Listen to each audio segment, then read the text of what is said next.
This just in. News breaking this hour in Arlington, Virginia, finds the first congressman to demand impeachment rather reticent, while Democrat Party hopefuls continue to make news after the last debates, distancing themselves, once again, from the former President Barack Obama, even spawning rumors that his wife, Michelle, had left him, while just days ago, they were being touted as the most admired people in the nation.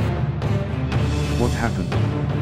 Many discerning voters are beginning to question, but while it is odd for such an inverse correlation, it cannot be said, at least for America's first president of color, that this is a total anomaly for his bleeding heart progressive following, who have consistently demonstrated a disloyalty to their titular political party leader during campaign seasons since his historic election. But the more intriguing topic in some select social media circles is the connection between the preacher's kid, the internationally notorious porn tat guy, and the politicians, specifically the senior leadership in Big House Democrats, currently preaching the gospel of racial division and impeachment. Can we get an A, man?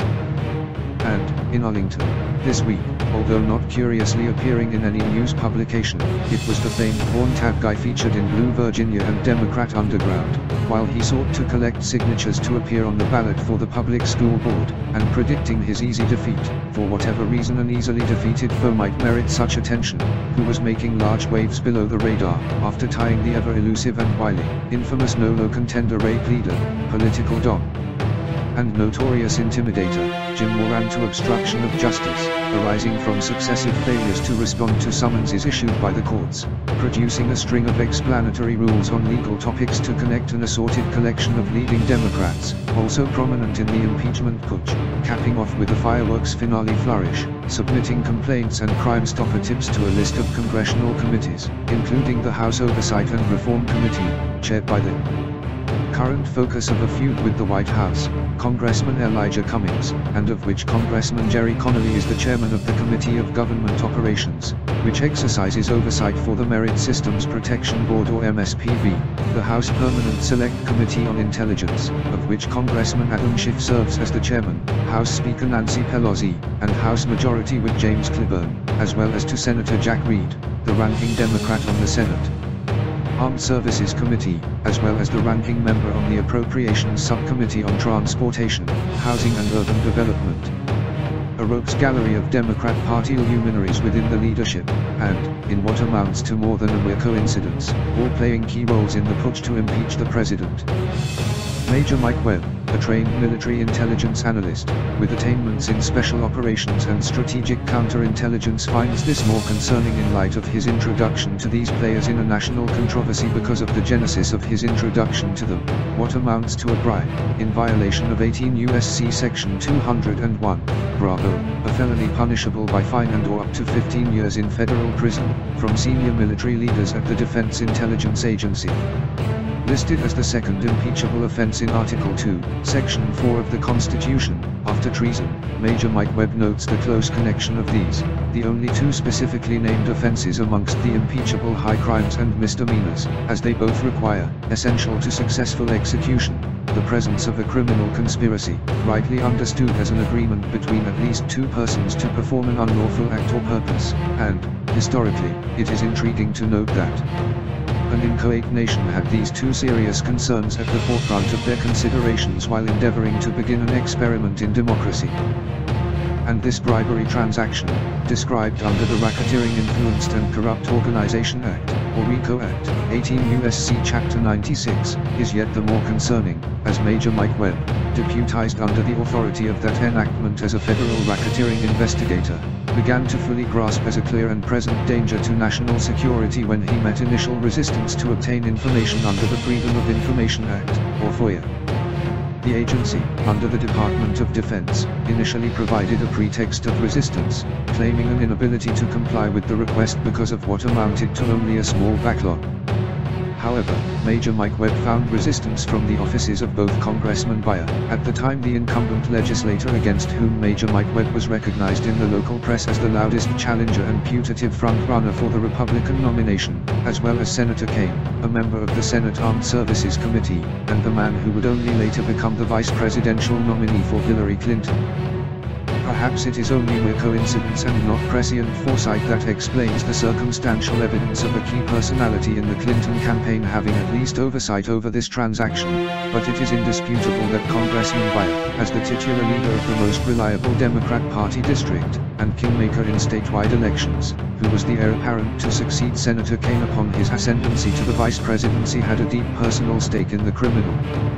transaction in a state with 13 electoral college votes at stake for the eventual Democratic Party national nominee in a race decided by only a meager 5-point difference between the victor and the loser. And, as late as May 2016, Congressman Byer expressed his concerns even to the press, stating quizzically to the Washington Post that it is a safe district, but I am not taking anything for granted. Why would anyone in a congressional district where the Democratic Party nominee has the mathematical certainty of victory as the probability that a person falling from a chair would hit the floor be concerned that the laws of gravity would not take their natural course? It is of deep significance for the criminal analysis of this bribery transaction that as a congressional candidate, had Major Mike Webb accepted what was a lucrative federal job at a coveted agency, he would have been precluded from continuing in the political race under the Hatch Act, as codified at 5 U.S.C. Section 7323, Bravo 3, which makes it a prohibited practice for a federal employee to run for the nomination or as a candidate for election to a partisan political office. Under 18 U.S.C. Section 201 Charlie, the simple offer of a thing of value to a public official for which he commits or fails to commit some official act is chargeable as a misdemeanor gratuity, punishable by fine and or up to 2 years in prison for both the recipient and whoever was responsible for the offer.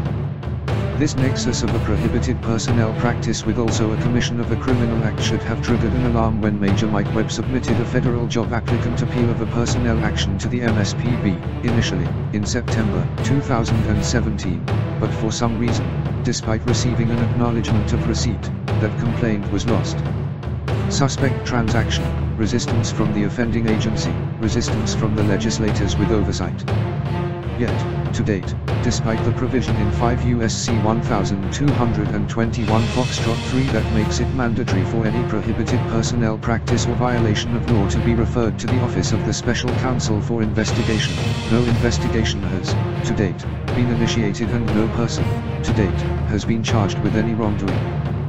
Moreover, the Office of the General Counsel at MSPB continues to maintain in litigation that the applicant should have welcomed the lucrative job offer from a highly coveted federal agency, and was simply vexatious and frivolous to exercise the obstinacy to challenge the personnel action in court that they are seeking not only to dismiss, but also to quash, now even challenging his authority to present the complaint because he was only a federal job applicant, and not a federal employee. Argument that flies in the face of the express authority granted to present an appeal by federal job applicant in 5 U.S.C. Section 1221 Alpha. Senator Kane from Virginia on the Armed Services Committee. Congressman Connolly on the Government Operations Subcommittee, responsible for MSPB. With this benefits of retrospection, Major Mike Webb contends that a military intelligence analyst viewing this transaction involving essential leaders in another country would proffer the hypothesis of the genesis of a coup d'etat, or a peaceful or bloodless revolution engages to overthrow a government without violence, which becomes yet more troubling with corroborated evidence obtained from DOD, with the reluctant assistance from Senator Mark Warner, ranking Democrat Party member on the Senate Select Committee on Intelligence, who yet, to date, has failed, even upon specific request and represented documentary evidence of criminal conduct within the jurisdiction of his oversight ambit, to initiate an ethics investigation into the involvement of his fellow Democrat and colleague, Senator Tim Kaine, who with his office has repeatedly further implicated himself in misconduct. The cluster of leadership in this single, brief email memorandum between a person who could only have been at least the senior logistics or personnel officer at DIA and his or her higher headquarters, the senior logistics or personnel officer at the Office of the Deputy Chief of Staff for Intelligence, or DCSINT, forms the basis of what would be described by a military intelligence analyst as a junta, or a military or political group that rules a country after taking power by force. The author of this email, concerning the routine offer a federal job to the next qualified applicant on a ranked order of merit list, indicates that there was a panicked individual in the hypothetical junta who was very concerned about being on the blame line if the plot was uncovered. No senior ranking officer at any agency, military or civilian, would make the deliberate effort to memorialize a request for guidance from higher headquarters on a decision that should have been automatic, unless he or she felt compelled to be relieved of responsibility for the transaction, or who wanted to be relieved from continued employment in his or her job. The latter would be incompetence, per se. But this individual goes further to inform, or to rather remind his or her higher headquarters that the agency mission requirement for the job position no longer exists, as if he or she is attempting to state that they have not reached the point of no return, and can still abort the operation, and he or she goes yet further to recommend to his or her higher headquarters that if, for any reason, the higher headquarters still desired to just fill a job slot, there was the option to cancel the current job order and republish the job announcement to open to anyone else who might apply. Despite the redactions, the FOIA exemption codes inform the reader that the author of this communication could only be a person at one of 3 select intelligence agencies within DoD. And it would be a ludicrous leap of logic to posit that anyone at the National Reconnaissance Office, NRO, or the National Geospatial Intelligence Agency, would be requesting guidance from higher headquarters, the Office of the DCSINT, by table of organization, on an employment decision at DIA. And, it would be a further ludicrous leap in logic to assume that a national intelligence agency had no idea that a political candidate making trending news in the press at the same time of its decision was completely unaware that the decision involved a candidate for US Congress, while the failure, to date, of DoD to release the job applicant's application materials strongly supports the inference that it was further aware that he was not even qualified for the job that he was being offered.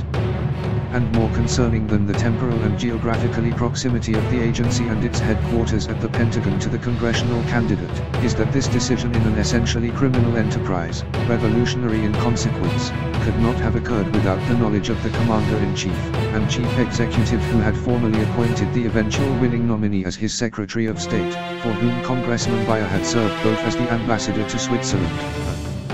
crowning achievement in his resume of which he is so proud that he is the only member of the Congress to fly the flag of a foreign country outside his office door.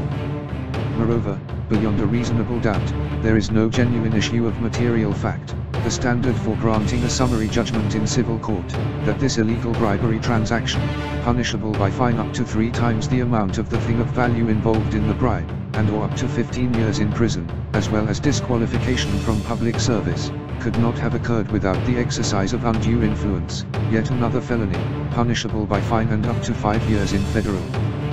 prison, under 18 U.S.C. Section 207 Echo 1. Will the congressional committees that were presented with complaints this week continue in intransigence, or will they follow up with the complaints to initiate an investigation? Only time will tell.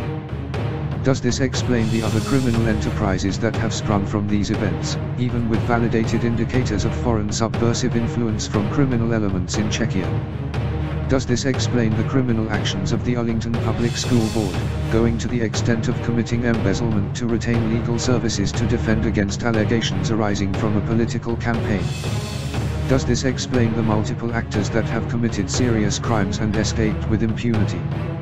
Does this explain the corruption that has been introduced even to the courts, being litigated in over a half-dozen complex appellate actions in both state and federal courts?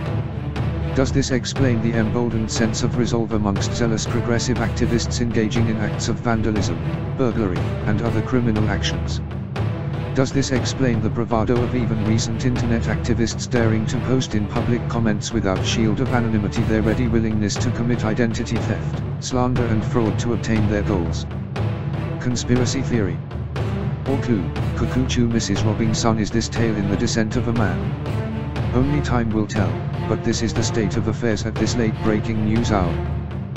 Please stay tuned for more breaking news, as this story continues to develop. At WEBB, we get the news first. Back to you, in the studio Mo.